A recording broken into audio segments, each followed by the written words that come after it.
Voy a darles una conferencia sobre competencias docentes que prácticamente se aplican en el modelo de la educación normal 2018. Ustedes saben que ya Durkheim decía aproximadamente en 1930, ¿no?, que como sociólogo él definía la educación y él se preguntaba, bueno, ¿qué es la educación? Y él decía que la educación es una acción de transmisión de la cultura de una generación mayor a una menor, para que ésta logre adaptarse al mundo natural, social, cultural que les va a tocar. Desde esta perspectiva, si nosotros analizamos la definición, vamos a identificar que todo proceso educativo se da por una relación. Hay una relación entre el educador y el educando. Pero que en ese proceso lo más importante es cómo se da un acto de reproducción social, es decir, de la cultura de esa generación. El contenido a educar está brindado y plasmado por el contexto. Es decir, es a partir del contexto que una cultura le va a dar forma a su sistema educativo. Aquí lo que quiero que se vea, digamos, con claridad, es que en aquel tiempo era muy fácil predecir lo que tenían que aprender las siguientes generaciones.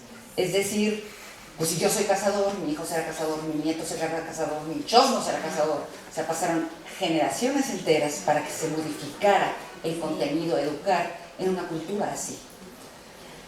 Lo que no se cumple ahora, ¿sí? El reto más grande del siglo XXI es precisamente la incertidumbre. ¿Qué se enseña y qué se aprende en el siglo XXI? Es totalmente un reto, porque no podemos predecir lo que sucede de hoy para mañana o de hoy al lunes. Si ustedes analizan los paradigmas desde la visión de Thomas Kuhn, era, o se entendía que un paradigma era una creencia que imperaba en un momento histórico determinado a partir del cual se comprendía el mundo. Pero Morán afina este concepto, Edgar Morán, y dice que un paradigma es una estructura mental que atrae las ideas que le pertenecen y rechaza las que no le son propias. El nuevo paradigma es el paradigma de la complejidad. El mundo no puede ser observado desde disciplinas separadas, tiene que construirse a partir de disciplinas interdisciplinares, transdisciplinares, es decir, tenemos que aprender a ver los objetos como son en lo real, sin que se separen disciplinas, pero además identificar que la causa también puede ser efecto y el efecto causa, y que por lo mismo no todo es lineal. Pero además, tenemos que aprender a organizar el conocimiento por las partes que se relacionan. El todo está formado por partes, las partes forman el todo, y el todo es algo más que las partes. Bauman dice que estamos en un momento de la historia donde la modernidad es líquida. ¿Y qué es la modernidad líquida? Aquella en que las condiciones de la actuación de sus miembros se cambian antes de que las formas de actuar nuevas se consoliden en hábitos y en una rutina determinada, ¿sí? Es decir, antes de que te acostumbres al cambio, ya es un mundo consumista y es un mundo individualizado. Vas a la cafetería, ¿y usted cómo se llama? Perfecto, Laura, aquí está su café, con Laura anotado, ¿sí? Aquí lo importante es la prevalencia del valor estético, lo más importante es cómo se ven las cosas. No es el fondo de las cosas, es cómo se ve el político, cómo se ven las redes, cómo se ve. Todo es estética. Sin embargo, la posmodernidad tiene cosas que me fascinan. Pasamos de lo múltiple, digamos, de lo único a lo múltiple, lo diverso y lo complejo, ¿sí? Y lo complejo implica construir sistemas adaptativos complejos, construir las partes que conforman todos, esos todos que interactúan, que tienen relaciones, que pueden ser relaciones antagónicas. Todo se modifica a la velocidad de la luz. El conocimiento no es estático, el conocimiento no tiene una certidumbre, el conocimiento es avance. Sí avanzamos, pues ya traemos celulares, se los traigo aquí, ¿no? Pero mañana se descontinúan y inventan otra cosa. El asunto es que, si bien hay avances, nadie puede determinar que lo que se avanzó sea cierto. Sabíamos que había un objetivo, unos contenidos, una serie de actividades, y luego el estudiante me lo repetía. La prioridad era la enseñanza, yo tenía que saber qué enseñar. La meta era el saber, había un lenguaje unificado, más o menos, nos entendíamos en el español, ¿sí? No había modas educativas, y había una normalidad, es decir, existe la norma en el aprendizaje como criterio único. En la posmodernidad entramos en un asunto de que el primer problema es que se enseña hacia dónde se dirige la educación. Seguimos transmitiendo todo el conocimiento sigue, tiene que ser tan enciclopédico, pudiera no serlo, La base de esto ya no es la filosofía y la psicología como antiguamente las bases del proceso educativo eran filosóficas y eran psicológicas. Te aprendías la filosofía, te aprendías la psicología y entendías el asunto. Hoy las bases tienen dos: el marketing económico y el político. Los que se dan vienen del mercado o vienen del político que responde al mercado político, es decir, el número de votos que le llevan al poder. Y entramos en una crisis gigantesca, ¿sí? La frase entonces que emerge es: ya no se usa. Ya no se usa la memoria, ya no se usa que se aprendan las cosas, ya no se usa que des la clase, ya no se usa la cátedra, ya no se... Y cambian continuamente los planes y los programas, y no ha terminado de sentarse uno cuando ya llegó el siguiente, ¿no? Y además incluye la diversidad, o sea, hay un proceso de individualización máximo que, bueno, en primaria y en preescolar puedes lograrlo un poco, tal vez, tienes 25, 30 niños, pero cuando llegas a bachillerato tienes 65, 70.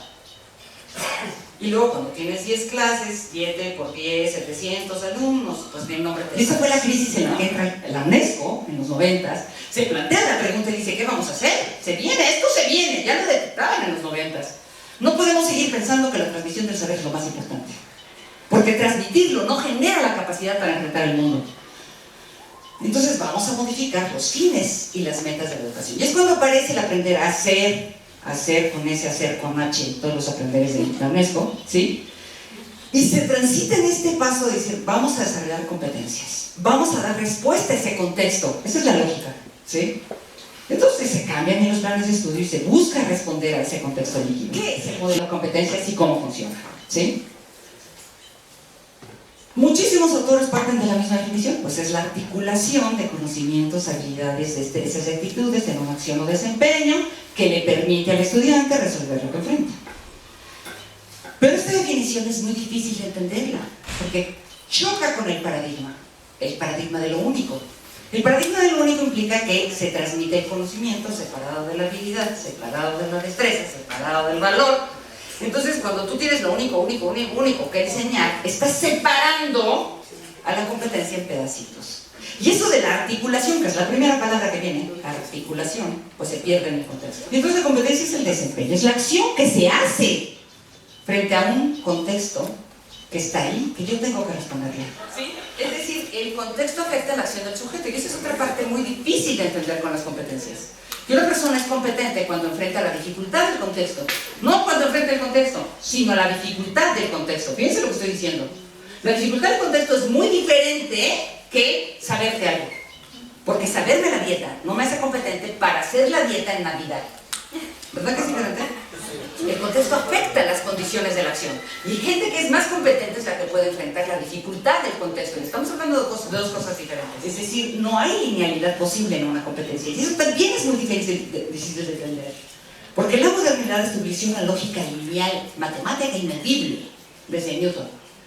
Entonces, en las competencias yo entro en una lógica totalmente recursiva.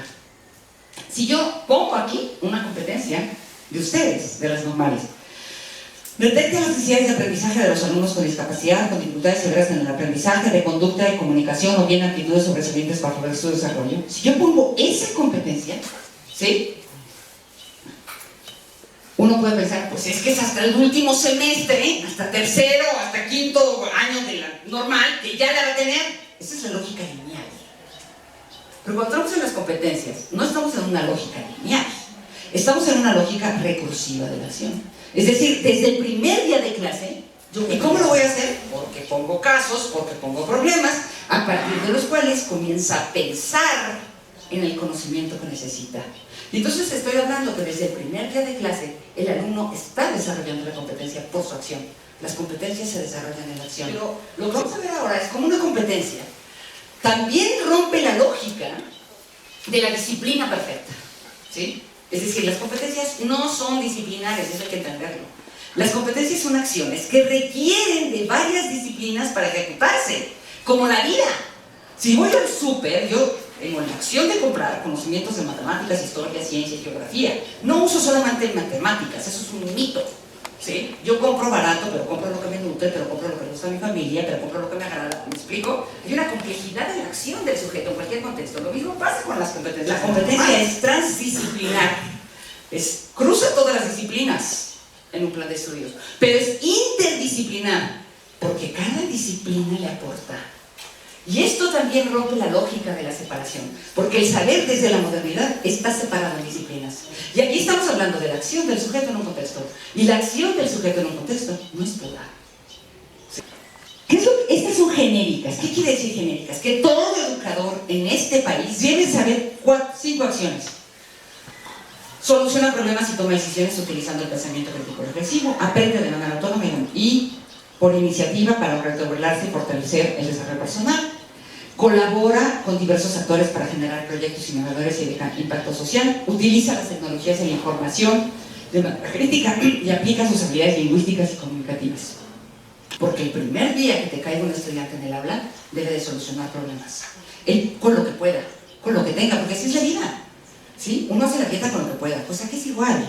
Tú resuelves problemas con lo que tengas. Vas desarrollando la competencia en esta naturaleza recursiva en la medida que adquieres saberes. Mientras más saberes eres, más capaz eres para actuar. ¿Cómo sé que alguien tiene la competencia? Pues porque cumple con ciertas características. Los atributos son características. ¿Cómo sé? Luego tengo las profesionales propias de cada licenciatura, preescolar, primaria, secundaria, inclusión. Y luego tengo los atributos. Los atributos, ¿sí?, son las características de aquel que tiene esas competencias. Entonces, y eso te va a llevar a resultados. Los resultados, ¿cómo vas a observar que alguien avanzó en la competencia? Porque el problema más fuerte que tenemos con las competencias es que si venimos de una lógica lineal, meta, proceso y resultado, y yo mido el resultado, ¿cómo mido la lógica recursiva? Entonces, desde esa lógica, pues yo tengo que tener ciertos criterios que me van a ayudar a medir el desempeño y que voy a observar necesariamente niveles. ¿Por qué niveles? Porque no todo el mundo lo logra hacer igual. Algunos lo van a hacer mejor que otros. Y no es para competir, es para identificar que lo que hace el mejor se aprende. Del mejor se aprende. Primera puerta de entrada del conocimiento, de las competencias y de cualquier meta educativa, no son los conocimientos previos, es la motivación. ¿Sí? Tú tienes que abrir la entrada a partir de establecer una demanda que le interese al estudiante, que genere que él establezca una relación con eso.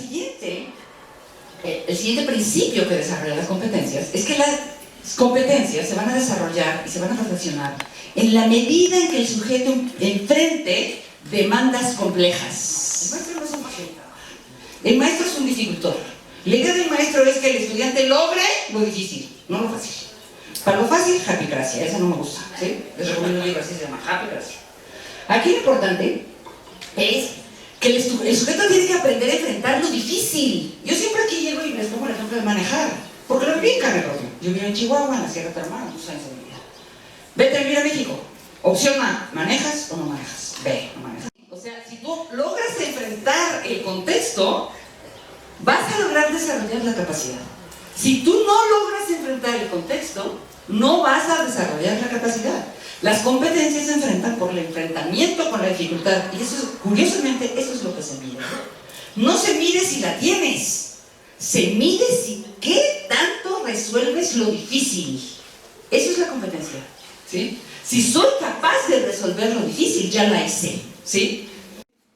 El aprendizaje va a ser un cambio en el desempeño, ¿sí? Aquí, fíjense bien, cuando nosotros identificamos que la médula del desarrollo de la capacidad es que él o ella aprenda, ¿sí?, el aprendizaje no es un cambio cognitivo, porque la competencia no es solamente un proceso cognitivo, es un proceso afectivo, motriz, actitudinal, etc. El cerebro articula en todo. El cerebro tiene una capacidad para articular partes, hablar, pensar, memorizar, leer, escribir. O sea, todo lo articula en una acción. Ese es el cerebro humano, no está separado en partecitas. O sea, hay un proceso de búsqueda de solución que es innato al ser humano, ¿sí? Entonces, a partir de ahí que surge un interés, que el sujeto empieza a articular los recursos de su cabeza, conocimiento, habilidades, destrezas, afectos, motivación, ¿sí? Detecta las faltantes, que no sé, qué me falta, cómo le hago, con qué lo puedo resolver. Pues al principio pues vamos a pasar el arroyo, ¿no? Después, no, ya me di cuenta que no funcionó, algo está faltando. Planeamos una acción, conseguimos esos recursos, construimos conocimientos necesarios, ¿sí? Ejecutamos una acción y evaluamos la acción. El conocimiento emerge como consecuencia de observar lo real. Y en eso está la enseñanza. Porque la enseñanza no es solo que adquiere el conocimiento, sino que aprenda a pensar sobre lo real, a resolver el problema sobre lo real. La consecuencia es buscar el conocimiento. ¿Cómo calificas, sí, la resolución del caso de las caritas que esté argumentada en un ensayo? Por ejemplo, las caritas tienen este desarrollo de acuerdo a tales autores. Si cada quien lo va a escribir y lo va a hacer de una manera diferente, para eso necesitas rúbricas, no hay de otra, ¿sí? Y para eso lo tienes que hacer uno a uno. Por eso el proceso de evaluación tiene que ser muy expedito.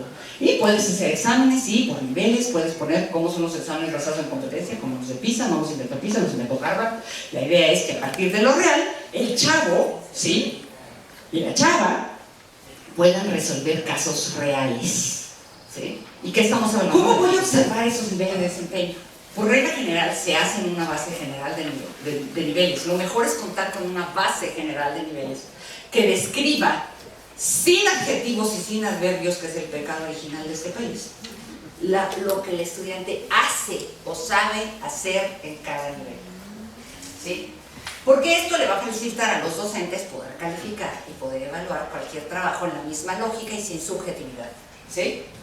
Entonces, y esto se va a representar por una cantidad. ¿Por qué los maestros batallan tanto con las rúbricas? Porque están dando el salto a calificar el desempeño, que es conducta observable, sin tener criterios que les permitan determinar quién hace lo mejor y quién no lo hace, ¿sí? Bueno, les voy a poner un ejemplo ahora concretísimo de todo lo que dije. Yo tengo, para planear, elementos inmutables y elementos mutables. Inmutables es, no los puedo cambiar, ya sea en plan de estudios, por normatividad, ahí están. Genérica de atributo, disciplinar, atributo, curso, unidad y competencia de unidad. Ahí sí yo en una propuesta muy simple, por regla general les digo, hagan 1, 1, 1, 1. Porque lo que dice ahí, lo vas a hacer en el salón y lo tienes que ver en el producto final. Lo que quiero que vean es que no estoy calificando sobre la base de eficacia. Eficacia es el primero, crea, propone, argumenta. El que sigue analiza, explica, pero no logra tomar la siguiente. Entonces yo esto lo saco de los niveles anteriores. Si yo tengo claro estos, para mí como docente puedo hacer el resto. Ya para terminar, yo les puedo decir que el modelo educativo, bueno, como ustedes saben, busca desarrollar la capacidad de los futuros docentes. No se trata de tenerlas, de adquirir o establecer un modelo educativo en competencias bajo la misma lógica y el mismo paradigma del pasado, sino que lo que se trata es desarrollar la capacidad para enfrentar la modernidad líquida. Es un hecho, es un momento histórico que no creo que cambie, ¿sí? Pero todo puede suceder, porque así es, ¿no? La idea es que a partir de un problema el estudiante pueda aprender a construir el conocimiento necesario, el que necesita. O sea, en la propia metodología de enseñanza, ¿sí?, está el desarrollo de la capacidad. Y eso es difícil entenderlo, porque no es un cambio de metas, no es un cambio de procedimientos, sí es un cambio de paradigma. Al mismo tiempo que yo enseño algo, estoy desarrollando la capacidad del estudiante para hacerlo por sí mismo en cualquier momento, a lo largo de la vida y de manera recursiva, ¿sí? El saber no se excluye. O sea, a mí me queda claro que las competencias sí incluyen conocimiento. Ha sido una falacia y una pésima interpretación que surgió en un momento. Es que ya el conocimiento no se usa, Dios santo, yo me quería morir. No, el conocimiento siempre se usa. Y no queremos ignorantes en el mundo porque ya sobran y están hasta arriba, ¿no? Por ejemplo, no, pues sí, no, ¿verdad? O sea, no. Entonces, sí queremos gente que sepa, pero queremos gente que pueda buscar el conocimiento, que pueda reconstruirlo, que pueda añadirlo nuevo, regenerar, etcétera, ¿no? Entonces, se aprende a buscar, a construir y a actuar. Aquí lo importante es que se sepa hacer, no solamente saber. O sea, el saber hacer siempre se pone como si saber hacer fuera diferente de saber. No, saber hacer son las dos cosas y están articuladas, ¿no? La idea entonces es que el modelo basado en competencias busca que los estudiantes sepan enfrentar el futuro. Hasta ahí llegué, ¿no? Bájenlo, lo tengo gratis en la página web. Es un libro que resume la investigación que hice en 10 años con 6.800 maestros sobre cómo bajó la aplicación del modelo basado en competencias en preescolar, primaria, secundaria y en bachillerato. También hay algo de las normales. Y cómo todo, digamos, cómo este tránsito entre el paradigma de la ciencia clásica, modernidad y saber al paradigma de la complejidad y con ello las competencias, porque la competencia es un constructo complejo como tal, como no se terminó de entender, pues el ruido está en que no se termina de entender y no se cambia el paradigma. El problema que tenemos para trabajarlas es realmente el cambio de paradigma. Eso abordó en el libro. Una parte de aprender a pensar desde otro paradigma implica eliminar la disyunción. Entonces, cuando uno oye, por ejemplo, que se emiten comportamientos en un plan de estudios, uno como pedagogo automáticamente piensa que esto es conductista, ¿de acuerdo? Y eso automáticamente quita todo el resto. Entonces, a mí lo que me queda claro es que la competencia es un constructo complejo. Y cuando digo un constructo complejo, ya no me metí ahí, a ver, pero estoy hablando de 3 elementos. Uno, desde el cerebro humano, ¿no? Lo que explica, y hay un libro que también retomo para eso, se llama Aprender desde el cerebro. Lo que explica las competencias es precisamente la capacidad cerebral, la interacción con el medio ambiente y cómo el cerebro es recursivo de su acción, ¿sí? De su acción entendida porque si tú piensas mucho, vas a desarrollar más capacidades pensantes que si te la pasas cazando todo el día, ¿sí? Entonces, para mí lo importante es entender que la competencia es compleja como tal, no admite la disyunción, no es o es constructivista o es disyuntiva, digo, es conductista, ¿no? Entonces, eso hay que entenderlo, la competencia es compleja, ¿sí? Vygotsky, a mí me fascina porque Vygotsky, digamos que fue hijo de Pavlov y empieza a construir sus primeros libros a partir de responder las preguntas de Pavlov, lee a Piaget y dice no, porque además va a muchos pueblos indígenas de los mongoles que tiene Rusia cerca, y es cuando él dice, no, espérate, aquí la cultura manda, ¿no? La cultura manda. Entonces, y por eso también lo prohíben en Rusia, ¿no? O sea, fue, digamos, a mí me fascina porque lo venimos a conocer como, hace como 20, 30 años calcula, porque lo demás estuvo prohibido tanto en Estados Unidos, por comunista, y en Rusia, por capitalista, o sea, eso es en qué cerebro les cupo, ¿no? Pero creo que es muy importante aprender esto porque Vygotsky, Vygotsky llega a decir cosas, no hay separación entre el comportamiento y el comportamiento y el pensamiento, lo uno es el lenguaje, ¿no? Entonces, Vygotsky tenía ya una aproximación compleja. Tiene libros a donde está hablando todo el tiempo de la parte neurofisiológica, ¿no? La parte neurofisiológica se maneja así y así. Hoy, por ejemplo, todo el estudio del funcionamiento ejecutivo que empieza con Luria, que es su hijo, bueno, no su hijo, pero su estudiante, ¿verdad? Llega a esa conclusión. Entonces, lo que yo veo con las competencias es, las competencias confluyen históricamente por varios sectores. Sí es cierto que la OCDE le fascina, claro. Sí es cierto que quieres tener una mano de obra pensante, al revés de lo que querías tener antes, una mano de obra ignorante. Ahora quieres tener una mano de obra pensante, me queda claro. Y que retoma las competencias. Pero si lo ves desde la izquierda, oye, mejor pensante que no pensante.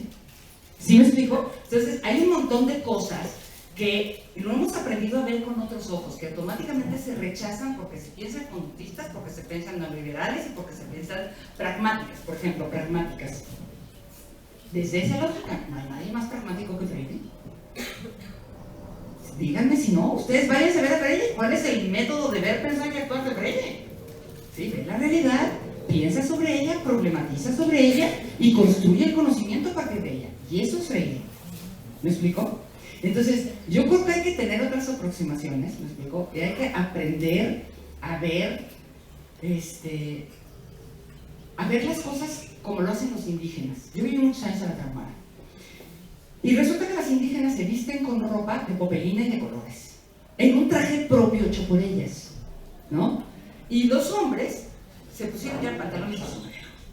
Entonces un tarahumara me decía una vez a mí, mira, es que esto es como la metamorfosis. Si yo voy a un pueblo y traigo pantalón, a mí nadie me encuera y me quita la zapeta, pero yo sí no soy un tarahumara. Y las mujeres que cuando llegan los españoles no traían nada arriba, o sea, andaban de muchos sueltos con una falda de lana, pues yo aprendí que si la ropa está padre, si me gustan los colores, pues me hice mi propio vestido.